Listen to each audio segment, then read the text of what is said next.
여러분 안녕하십니까? 포항 MBC 뉴스입니다.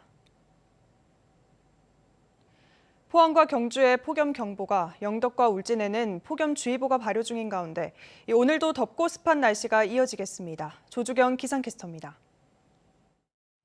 오늘도 아침 공기가 무척 후텁지근합니다. 포항의 아침 기온은 26도로 출발하고 있는데요. 현재 포항과 경주에는 폭염경보가, 울진과 영덕에는 폭염주의보가 발효 중입니다. 낮 동안에는 강한 볕에다가 습한 열기까지 더해지면서 더위가 기승을 부릴 전망입니다. 오늘 아침까지는 안개에도 주의하셔야겠습니다. 바다 안개에 경북 동해안과 울릉도 독도에는 가시거리가 1km가 안 되는 곳이 있겠습니다. 오늘도 낮부터 내일 새벽 사이 곳곳으로 소나기가 내릴 가능성이 있습니다. 소나기의 특성상 지역 차이가 크고 소강 상태를 보이는 곳이 많겠습니다. 예상되는 비의 양은 5에서 60mm 정도입니다. 이어서 자세한 오늘 날씨 보겠습니다. 오늘 아침 기온은 22도에서 25도 분포로 출발하고 있습니다. 한낮 기온은 울진 28도, 영덕 32도, 포항이 33도, 경주 35도까지 오르면서 후텁지근하겠습니다. 울릉도와 독도는 비 소식 없이 맑겠습니다. 한낮 기온 울릉도 28도, 독도 27도에 머물겠습니다. 동해상에서는 내일까지 안개에 주의하셔야겠습니다. 바다의 물결은 0.5에서 1m로 잔잔하게 일겠습니다. 다음 주 초반까지도 대기 불안정으로 인해서 소나기와 비 소식이 많겠습니다. 날씨였습니다. 지난해 포스코 포항과 광양제철소가 전국에서 대기오염 물질을 가장 많이 배출한 것으로 나타났습니다. 굴뚝 측정기기가 설치된 전국의 사업장 대기오염 물질 배출은 35%나 줄었지만 포스코는 7%에 그치면서 상당량의 공해가 포항 하늘로 뿜어져 나왔다는 지적입니다. 장미쁨 기자가 보도합니다. 지난해 포스코 광양과 포항제철소에서 배출한 대기오염 물질은 모두 3만 4천여 톤. 국내에서 가장 많은 대기오염 물질을 배출한 사업장 1, 2위로 전국 사업장 총 배출량의 16%가 포스코에서 나왔습니다. 포항제철소 한 곳에서만 만성 기관지염을 유발하는 질산화물이 11,100여 톤, 황산화물이 3,900여 톤, 1급 발암물질인 미세먼지가 255톤 뿜어져 나왔습니다. 황화물하고 질소산화물 자체가 미세먼지 발생의 또 중요한 원인으로 작용하기도 합니다. 입자를 통해서 나타나는 여러 인체 피해가 유발되기도 하죠. 더 큰 문제는 다른 사업장과 달리 매년 포스코의 오염물질 배출이 거의 줄지 않았다는 겁니다. 환경단체에 따르면 포스코는 두 제철소를 합쳐 공해물질을 2,400여 톤, 7% 저감하는 데 그쳤는데 같은 기간 당진 현대제철은 이를 1,100여 톤, 57%나 줄였습니다. 이 기간 전국 사업장의 총 배출량도 포스코의 5배인 35%나 감소한 것과 대비됩니다. 촉매제 투자 방식을 아주 집중적으로 투자를 해왔습니다. 그러나 포항제철소와 같은 배출 시설들은 아주 단계적으로 투자를 해오기 때문에 단기적인 실질적인 효과를 거둘 수는 없고. 실제로는 이번 조사 결과보다 더 많은 대기오염 물질이 배출되고 있다는 지적도 나옵니다. 이번 배출량은 포항제철소 배출시설 4,600여 개 가운데 굴뚝 자동 측정기기, 즉 TMS가 설치된 배출구 수십여 개만 반영된 조사 결과이기 때문입니다. 더구나 논란이 됐던 고로 브리더와 방지시설 설치를 면제받은 배출구 등에서 나오는 오염물질은 이번 집계에서 빠져 있다는 지적입니다. 규모 이상의 업체가 배출하는 양까지만 알 수 있는 거죠.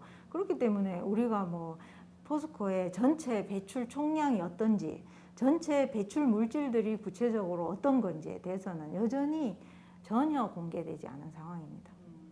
포스코는 지난해 환경 설비에만 6,600억 원을 투자했다고 밝혔지만 또다시 전국에서 가장 많은 공해를 배출하는 기업이 됐습니다. MBC 뉴스 장미쁨입니다. 이처럼 포스코 포항제철소에서 내뿜는 대기오염 물질은 경상북도 전체 배출량의 83%를 차지합니다. 이 양도 양이지만 더 큰 문제는 배출 물질의 성분이 무엇인지 공개되지 않고 있다는 겁니다. 주민과 환경단체는 민간협의체 구성을 요구하고 있습니다. 배현정 기자가 취재했습니다. 경상북도는 전국에서 대기오염 물질을 5번째로 많이 배출합니다. 이렇게 많은 대기오염 물질의 주 원인은 바로 포스코의 포항제철소입니다. 포스코 포항제철소가 경상북도에서 차지하는 대기오염 물질 배출량은 1만 5천여 톤으로 83%를 차지합니다. 포스코 같은 경우에는 광양, 포항 합쳐서 거의 제자리 걸음 수준으로 미미하게 준 상황이라서 이 부분에 대해서는 포스코의 노력이 그동안 저감 노력이 어떠했는지. 심지어 포스코는 지난해 경북도의 대기오염 물질 초과 배출금으로 8천여만 원을 물기도 했습니다.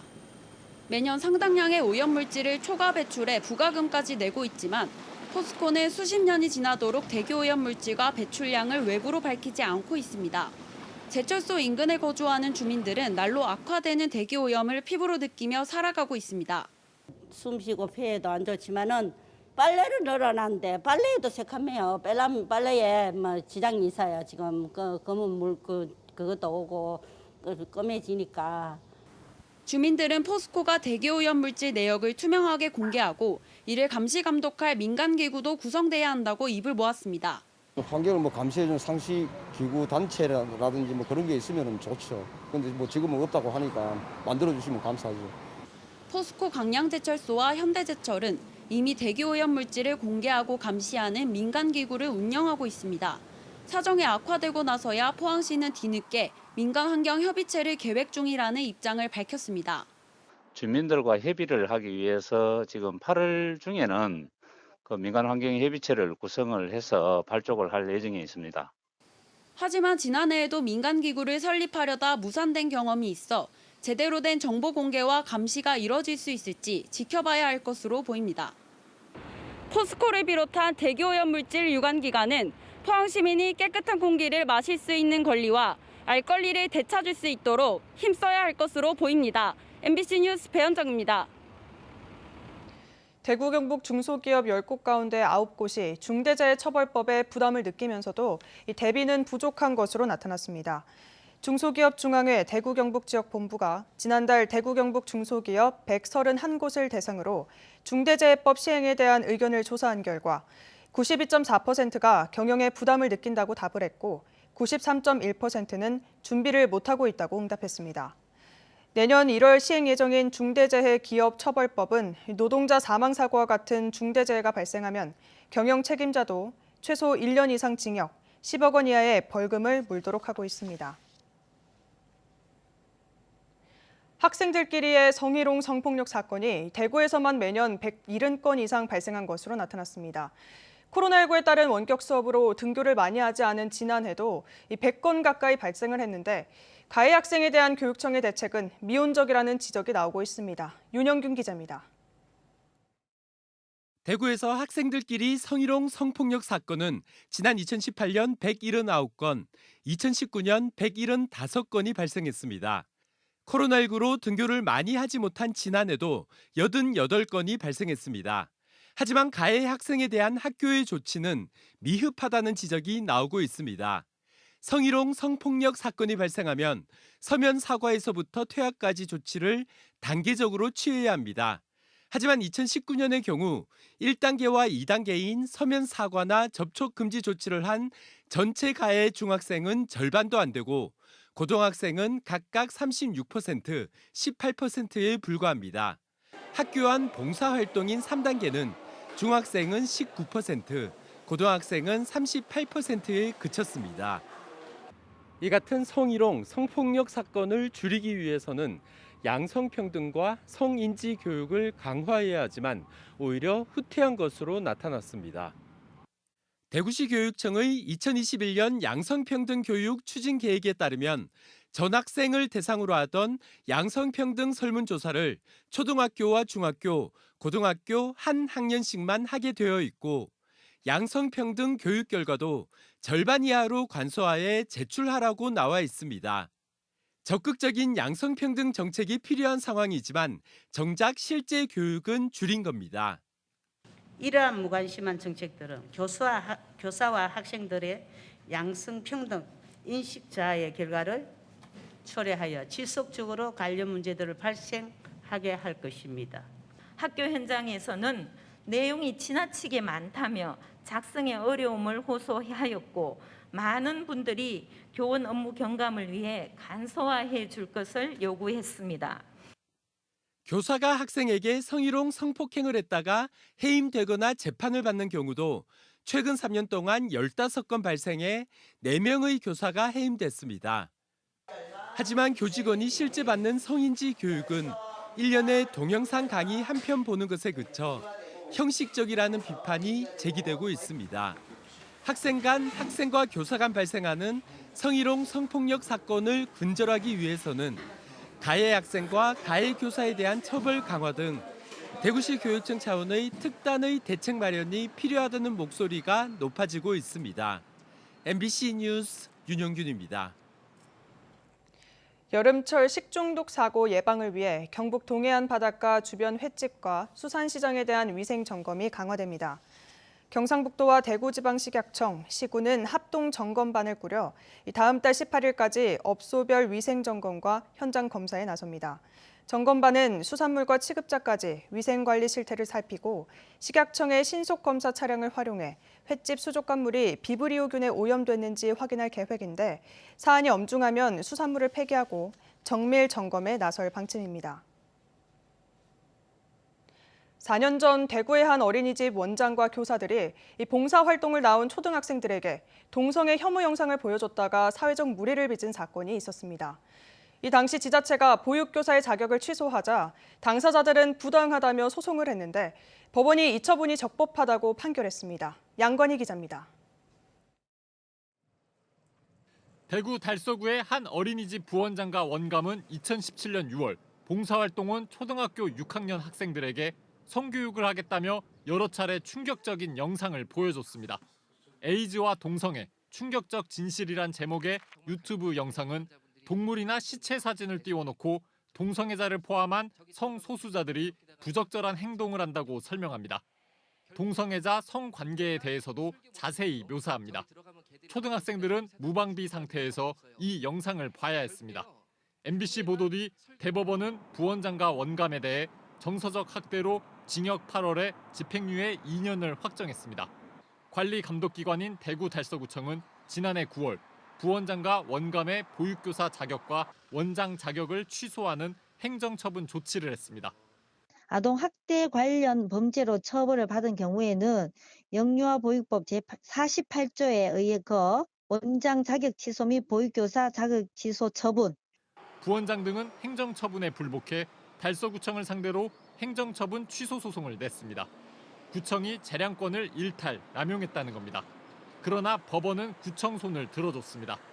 대구지방법원 제2행정부는 원장 등이 제기한 행정처분 취소 소송을 기각했습니다. 이들의 범죄 행위는 피해 아동의 정신 건강과 발달에 상당한 해를 끼칠 수 있고 벌금형이 아닌 징역형의 집행유예가 선고된 점, 구청은 이를 종합적으로 고려해 처분한 점 등을 이유로 취소 처분이 재량권을 일탈 남용하지 않았다고 판단했습니다. 해당 어린이집은 최근 평가 인증에서 가장 낮은 등급인 D를 받아 3년 동안 인건비 지원 등에서 제한을 받게 될 예정입니다. MBC 뉴스 양관입니다. 이번 달부터 1년간 우리나라 연근해에서 잡을 수 있는 고등어와 오징어, 대게 어획량이 평균 10%가량 줄었습니다. 해양수산부는 내년 6월까지 연근해 어업에 적용되는 총 허용 어획량을 26만 966톤으로 확정했습니다. 이는 지난 1년간 적용한 양보다 8.8% 감소한 것으로 어종별로는 고등어가 9.8% 감소한 10만 1,715톤, 오징어는 12.6% 감소한 6만 5,384톤으로 확정했습니다. 또 대게는 958톤으로 8.5%, 붉은 대게는 2만 3,273톤으로 8.8% 줄었습니다. 경주시는 황성공원에 13세 이하 어린이들을 위한 물놀이장을 개장해 다음 달 29일까지 운영합니다. 황성공원 어린이 물놀이장은 2,500제곱미터 면적의 물놀이 시설과 샤워실, 그늘막 등을 갖추고 있습니다. 물놀이장은 코로나19 방역을 위해 하루 3회로 나뉘어 운영되며 각 회당 200명까지 입장을 제한합니다. 경주 엑스포 대공원이 첨단 디지털 전통놀이 체험 공간인 우리 놀이터를 운영합니다. 우리 놀이터는 디지털 미디어 아트와 결합된 팽이놀이 마당과 실뜨기, 공기놀이 등 전통놀이를 쉽게 이해할 수 있는 자유놀이 마당으로 조성됐습니다. 경주 엑스포는 이달부터 시범 운영을 한 뒤 오는 10월 관광객들을 대상으로 정식 운영할 계획입니다. 전동 킥보드를 비롯한 개인형 이동 장치에 대해 전용 주차 공간을 설치하도록 개정된 도로교통법이 어제부터 시행됐습니다. 이에 따라 경찰은 심의위원회를 열어 구역을 설정해 안전표지와 주차 허용구역 표시선을 설치해 이 주차를 유도하고 소요 예산을 지자체에서 지원합니다. 그동안 개인형 이동장치를 주차할 장소가 정해져 있지 않아서 방치된 전동 킥보드가 보행자 통행을 방해하고 도시 미관을 해치는 등 사회적 문제로 지적돼 왔습니다.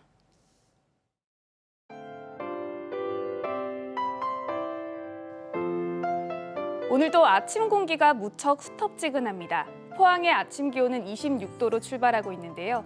현재 포항과 경주에는 폭염경보가, 울진과 영덕에는 폭염주의보가 발효 중입니다. 낮 동안에는 강한 볕에다가 습한 열기까지 더해지면서 더위가 기승을 부릴 전망입니다. 오늘 아침까지는 안개에도 주의하셔야겠습니다. 바다 안개, 경북 동해안과 울릉도 독도에는 가시거리가 1km가 안 되는 곳이 있겠습니다. 오늘도 낮부터 내일 새벽 사이 곳곳으로 소나기가 내릴 가능성이 있습니다.